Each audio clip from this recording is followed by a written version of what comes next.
चलिए, चलो पिछले दिन पढ़े थे सेलों का समांतर क्रम समूह, उसके पिछले दिन पढ़े थे सेलों का श्रेणी क्रम समूह। आज का टॉपिक है तीसरा, सेलों का मिश्रित क्रम समूह यानी मिक्स्ड ग्रुपिंग ऑफ सेल्स।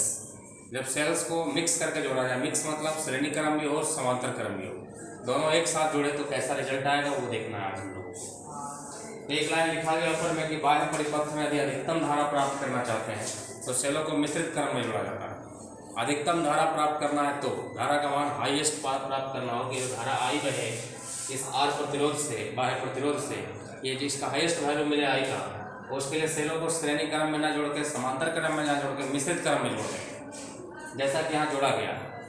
तो यहाँ लिखा हुआ है कि माना कि n सेलों को श्रेणी क्रम में जोड़कर n कतारें बनाई जाती है। n सेल को यानी एक लाइन में n सेल, ये देखो एक सेल, दो सेल, इस तरह से n सेल है एक लाइन में है, और इस तरह से m लाइन बनाया गया यानी m कतार बनाया गया। क्लियर है? तो इसी को मिश्रित क्रम कहते हैं। यदि प्रत्येक सेल का विद्युत वाहक बल E है और उसका आंतरिक प्रतिरोध R है, विद्युत वाहक बल सबका E है, आंतरिक प्रतिरोध R है। इनमें से I धारा प्राप्त करने के लिए यानी इन सभी सेलों से यदि I धारा हमको प्राप्त करना हो तो उसको R प्रतिरोध से जोड़ा गया है। क्लियर है यहाँ तक? अब हमको सबसे पहले ओम का नियम इसमें लगाना है तो दो चीज प्राप्त करना होगा कि इन सारे सेलों के कारण विद्युत वाहक बल कितना होगा, जिसको विभवांतर बोला जाता है। तो सबका विद्युत वाहक बल निकालेंगे, क्योंकि ये हर लाइन जो है समांतर क्रम में है, तो जितना एक लाइन का विद्युत वाहक बल होगा हर लाइन का उतना ही होगा। और चूंकि सारे सेल श्रेणी क्रम में जुड़े हुए हैं एक लाइन में, तो एक सेल का E है तो n सेल का n ही हो गया, इसलिए हर लाइन का विद्युत वाहक बल n ही होगा, यानी परिपथ का विद्युत वाहक बल हो गया Ne, n × एप्सिलॉन। ठीक है? और अब चाहिए कुल प्रतिरोध, तब ओम का नियम लगा सकते हैं।